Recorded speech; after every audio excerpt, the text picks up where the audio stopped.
Queridos, bom dia, a paz do Senhor.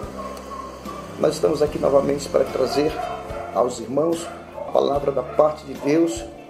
E para a nossa meditação eu quero ler o que se encontra em Gênesis capítulo 35, a partir do versículo 1 até o versículo 5, que diz assim a palavra de Deus. Depois disse Deus a Jacó: levanta-te, sobe a Betel e habita ali. Faze ali um altar ao Deus que te apareceu quando fugiste diante da face de Esaú teu irmão. Então disse Jacó à sua família e a todos os que com ele estavam: tirai os deuses estranhos que há no meio de vós, e purificai-vos, e mudai as vossas vestes. E levantemo-nos e subamos a Betel, e ali farei um altar ao Deus que me respondeu no dia da minha angústia, e que foi comigo no caminho que tenho andado. Então deram a Jacó todos os deuses estranhos que tinham em suas mãos e as arrecadas que estavam em suas orelhas. E Jacó os escondeu debaixo do carvalho que está junto a Siquém. E partiram. E o terror de Deus foi sobre as cidades que estavam ao redor deles, e não seguiram após os filhos de Jacó. Para que nós possamos entender essa questão do capítulo 1, que diz: depois disse Deus a Jacó, nós temos que voltar um pouquinho no capítulo 34, onde Deus ali permite que aconteça uma tragédia na família de Jacó. Sua filha Diná foi ali seduzida, por um príncipe de Siquém, filho de Amor, e ali diz a Bíblia que houve uma tragédia. Os filhos de Jacó, Simeão e Lavi, planejaram então vingança e mataram todos os moradores de Siquém. Jacó ficou desesperado porque aquilo atrairia com certeza a ira de outras nações por causa daquele ato que Simeão e Levi praticaram. Então Deus fala com Jacó, dizendo que Jacó voltasse a Betel. Betel era o lugar onde Jacó colocou uma pedra e fez votos com o Senhor, dizendo: aqui será a casa de Deus, aqui, se Deus me abençoar, eu darei o dízimo de tudo, e aqui esse nome será Betel. Jacó estabeleceu Betel. Agora, depois de vários atos que Jacó passa, várias lutas, Deus parece que chama a atenção através dessa adversidade. E então ele diz para Jacó: sobe a Betel e habita lá. Betel é casa de Deus. E ele diz: faze ali um altar ao Deus que te apareceu quando fugiste diante da face de Esaú teu irmão.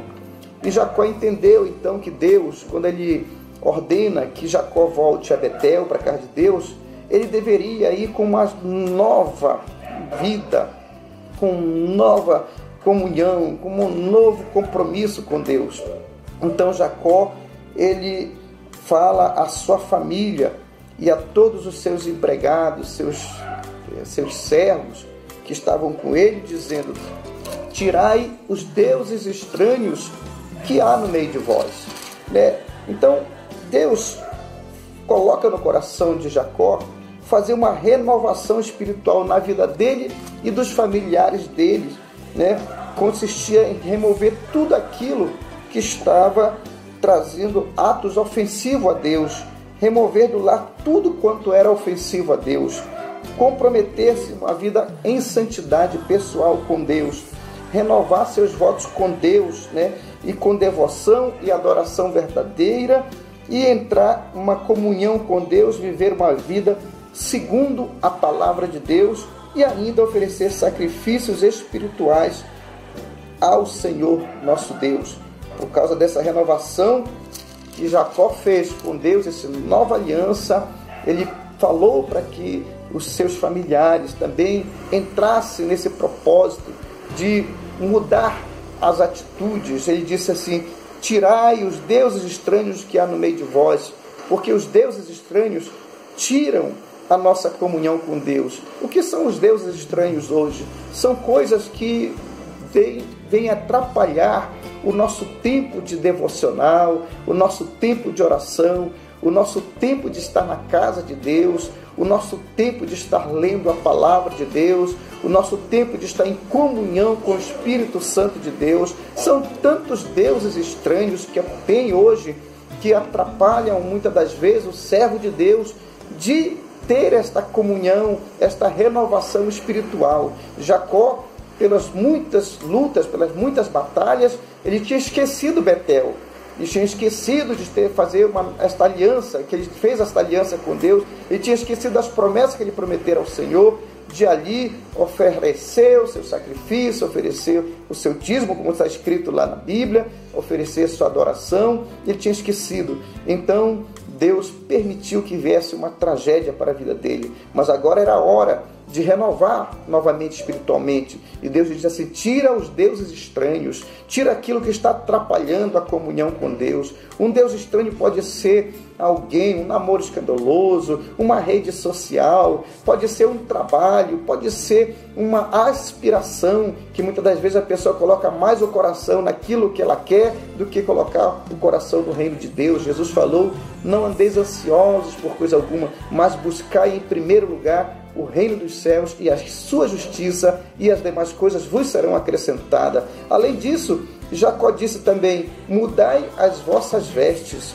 Agora era a hora daqueles filhos de Jacó, daqueles empregados, daqueles servos de Jacó, mudar as vestes. Porque todas as vezes que nós temos um encontro verdadeiro, genuíno e com Deus, em que nós dizemos que nós somos servos de Deus, nós mudamos quase que radicalmente a nossa maneira de falar, a nossa maneira de vestir. Já não nos vestimos mais com vestes indecorosas, com vestes sensuais, não nos vestimos mais com vestes decotadas, vestes curtas ou vestes transparentes. Os homens não vestem mais a veste que o mundo veste, sunga, calção. Não, os homens cobrem o seu corpo, porque essa chamada é para todos aqueles que fizeram uma aliança com Deus.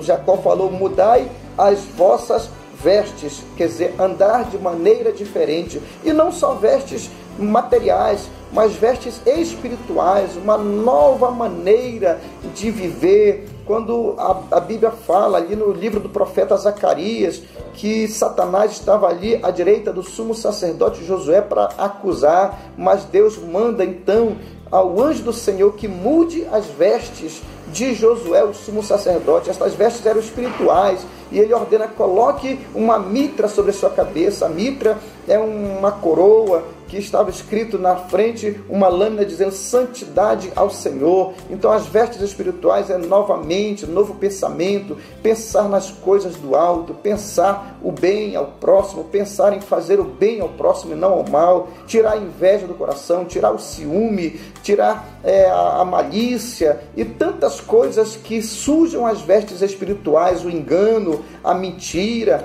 Tudo isso nós temos que tirar. Nós não podemos ter essas vestes espirituais sujas, nem as vestes materiais. As vestes materiais, como eu já falei, é mudança de veste, né? Quantas vezes a pessoa lá no mundo anda com as vestes tão indecentes, mas depois que tem um encontro com Deus, que tem encontro com a santidade de Deus, vai entender então que Deus é santo e exige que o seu povo também seja um povo santo. Ali diz a Bíblia que Jacó fala: levantemo-nos e subamos a Betel.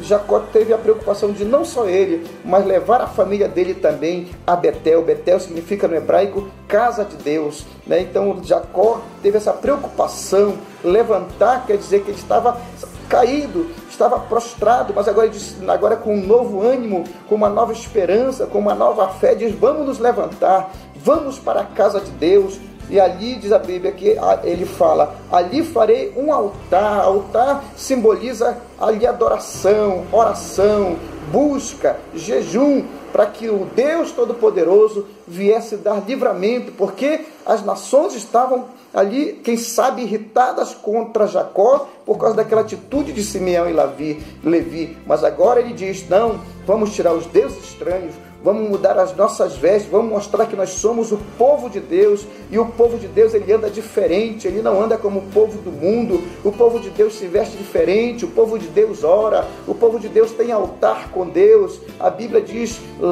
que nós temos que esse altar ser santo na presença de Deus, e a Bíblia também fala que agora nós somos o santuário do Espírito Santo de Deus, portanto nós devemos andar com vestes que possam mostrar para o mundo que nós vivemos uma vida diferente. E a Bíblia vai dizer no versículo 4, então deram a Jacó, quem deu a Jacó? Os seus filhos, seus servos, seus empregados, então deram a Jacó todos os deuses estranhos que tinham em suas mãos. Aquelas pessoas abriram mão do seu eu, abriram mão das idolatrias, abriram mão dos seus pensamentos mundanos. E a Bíblia diz que vai dizer também que os deuses que tinham nas suas mãos e as arrecadas que estavam em suas orelhas.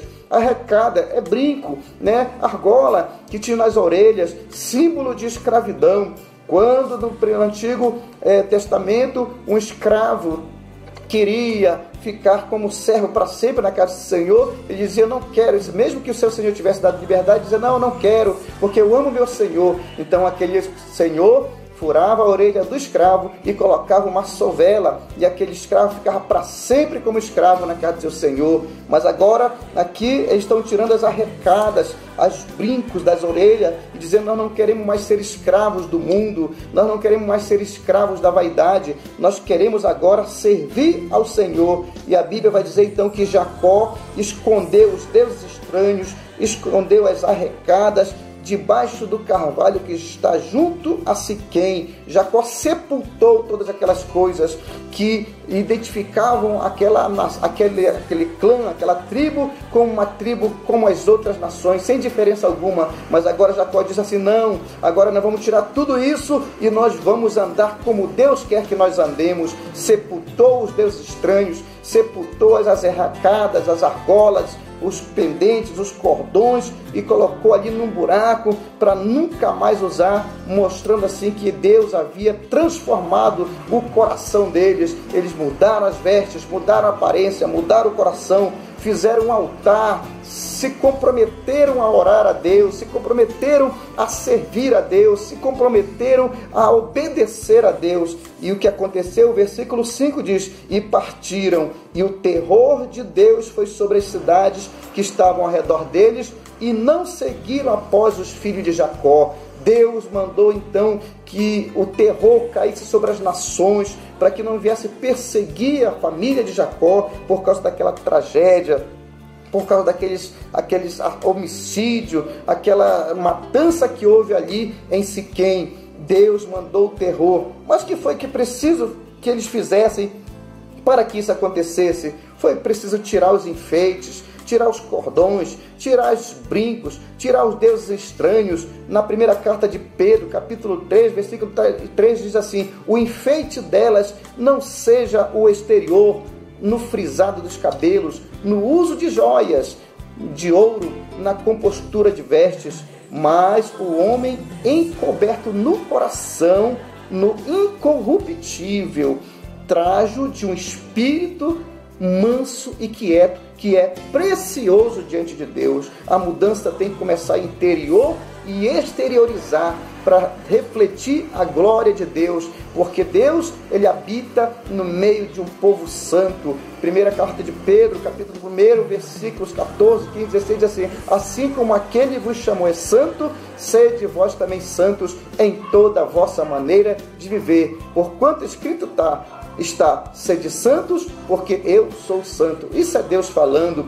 Em 1 Timóteo, capítulo 2, versículo 9, diz assim, as mulheres se ataviem em trajem honesto, com pudor e modéstia, não com tranças ou com ouro ou pérolas é para fazer cordão, né? Ou vestidos preciosos, vestidos caros, dispendiosos, mas com boas obras, né? Essa é a palavra de Deus, né, para todos nós. Em Mateus capítulo 10, versículo 16, Jesus fala, eis que vos envio como ovelhas ao meio de lobos. Portanto, sede prudentes como as serpentes e simples como as pombas. A prudência do crente é andar na obediência, é andar na simplicidade, é andar na humildade. com um trajo incorruptível no seu coração, um espírito manso e quieto, fazendo boas obras, obedecendo a Deus, participando na presença de Deus, na adoração, na oração, cultuando ao Senhor todos os dias da sua vida, não se deixando contaminar com os deuses estranhos, com os costumes mundanos, não se deixando contaminar com as coisas que tiram o tempo de estar adorando a Deus, mas servindo ao Senhor com alegria, porque esta é a vontade de Deus para as nossas vidas. E sabe o que vai acontecer? Deus vai mandar o terror sobre os nossos inimigos não vão nos atingir. O Salmo 91 diz assim: 1000 cairão a teu lado, 10.000 à tua direita, mas tu não serás atingido. O Salmo 46 vai dizer que Deus é o nosso refúgio e a fortaleza, o socorro bem presente na angústia. Tudo isso se nós obedecermos a palavra de Deus, se nós andarmos conforme Deus quer, não como o mundo anda, não na concupiscência da carne, nem no mundanismo, nem na sensualidade, nem misturando-se com as coisas desta terra. Muitos se misturam nas porfias, nos jogos e nas jogatinas, e tantas coisas embaraçantes e que não agradam ao Senhor. Mas Deus nos chama a atenção neste dia para que mudemos as vestes e lancemos fora os deuses estranhos, as arrecadas, os frisados, as pérolas, todas as joias de ouro, para que nós possamos refletir com simplicidade a imagem e semelhança do nosso Deus, porque o nosso Deus, ele exige santidade. Sede santos, porque eu sou santo, assim diz a palavra de Deus. Que Deus abençoe a cada um de nós nesse dia e que nós possamos refletir poderosamente nesta palavra e entender que para Deus operar, para que Deus venha trazer terror para os nossos inimigos, para Deus nos impedir que as tragédias venham para a nossa casa, nós precisamos obedecer. Obedecei, porque é melhor do que sacrificar. Que Deus abençoe e tenha um bom dia na paz do Senhor Jesus Cristo. Amém.